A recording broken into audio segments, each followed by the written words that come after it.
melengkapi playlist box universal khususnya untuk transducer speaker yang memiliki ukuran 15 inci.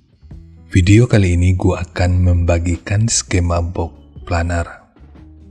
Karena ini skema box universal, maka semua transducer speaker dengan ukuran 15 inci tentu bisa menggunakannya. Dan dari pengamatan gua, box seperti ini akan lebih optimal jika dibantu dengan crossover aktif atau DLMS. Karena outputnya tentu akan lebih maksimal dengan equipment yang profesional. Skema ini gua tujukan untuk teman-teman yang udah beli transducer tapi nggak dilengkapi dengan parameter yang lengkap. Seperti tujuan awal channel ini dari pemula dan untuk pemula. Tapi kebanyakan konten gua malah mengarah ke transducer speaker yang lebih profesional aja. Oleh karena itu, untuk segmen kali ini, gua turunin dulu level pembahasannya. Meskipun ini terdengar template, tapi informasi ini harus gua sampaikan. Karena kebanyakan orang itu nggak menonton video gua yang lain, dan hanya fokus pada video yang dibutuhkan aja. Jadi untuk sementara, mau nggak mau, informasi ini harus gua sampaikan di setiap segmen videonya. Dan gua lebih mengutamakan transducer yang memiliki parameter lengkap, itu karena kita tentu harus tahu transducer speaker yang kita beli itu punya kemampuan seperti apa. Jadi jangan hanya bermodalkan magnet yang besar, voice coil yang besar, dan semua yang besar-besar, kita udah lupa. Dan target lain gua di sini, ya mana tahu produsen-produsen ini bisa sedikit lebih profesional dan memikirkan kita sebagai penggunanya. Sehingga mereka mau untuk melampirkan parameter lengkap dari setiap produknya. Dan di sisi kita sebagai pengguna, dengan begitu kita sedikit bisa terhindar dari istilah beli kucing dalam karung. Meskipun ya kemungkinannya itu tentu akan tetap ada. Udah menjadi rahasia umum, rata-rata dari kita itu ingin mendapatkan barang yang murah, tapi dengan fitur yang melimpah. Tapi coba pikir lagi, apa mungkin bisa sebanding dengan biaya produksinya? Dalam hal ini, produsen tentu nggak mau rugi. Jadi kita jangan sampai tertipu dengan spesifikasi yang besar, namun nggak diimbangi dengan kemampuan yang semestinya. Sekarang kita masuk aja ke pembahasannya.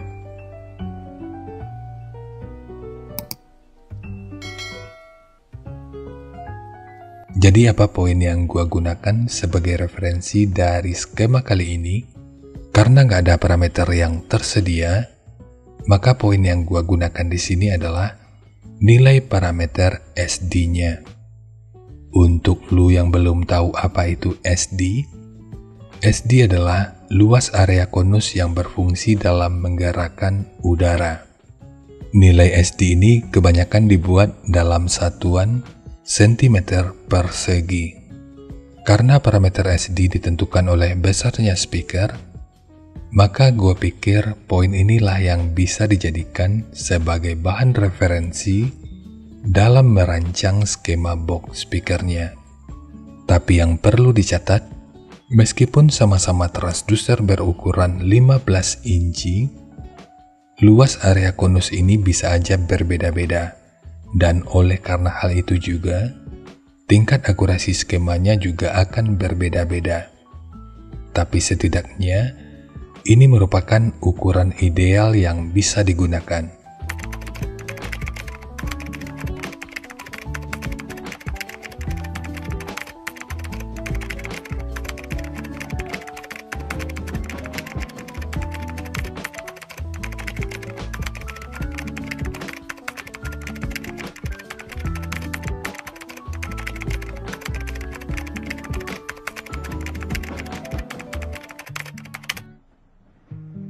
Jadi langsung kita bahas aja ukurannya. Untuk ketebalan multiplex, ini menggunakan multiplex dengan ketebalan 18 mili.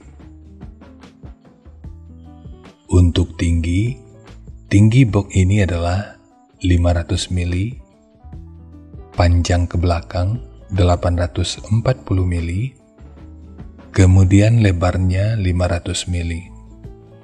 Yang perlu diingat, ketiga poin ini merupakan ukuran terluarnya.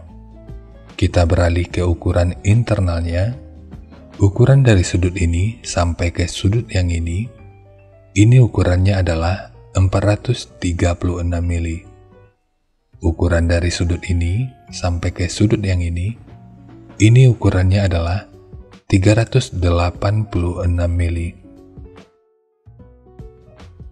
Untuk ukuran ruang resonansi utamanya, ini sengaja gua buat agak besar. Ini bertujuan agar frekuensi rendahnya juga bisa lebih optimal. Jadi nanti lu bisa menggeser dinding belakang ini ke depan sedikit demi sedikit untuk mencari karakter suara yang diinginkan. Mengenai pemasangan transducer, yakni magnet di luar atau magnet di dalam, ini semua akan tergantung pada selera dan kebutuhan. Bicara efek dan karakter, memasang transducer dengan konus yang menghadap ke dalam, biasanya itu akan memangkas frekuensi mid, sehingga low-nya itu akan terdengar menjadi lebih fokus. Ini mungkin poin plusnya bagi yang suka, sementara untuk minusnya, dengan pemasangan seperti ini, akan ada karakter-karakter tertentu yang juga akan ikut berkurang. Dan poin lain yang mungkin perlu diperhatikan, transducer yang menghadap ke dalam, otomatis voice coil-nya itu akan terekspos, sehingga lebih mudah dimasuki debu, dan seiring berjalannya waktu, ini tentu akan mengurangi kualitas dan kemampuan dari transdusernya. Tapi bicara soal debu, potensinya tentu tetap sama, termasuk transducer speaker yang dipasang normal atau konusnya menghadap ke depan. Namun untuk prosesnya, tentu nggak secepat magnet yang berada di luar.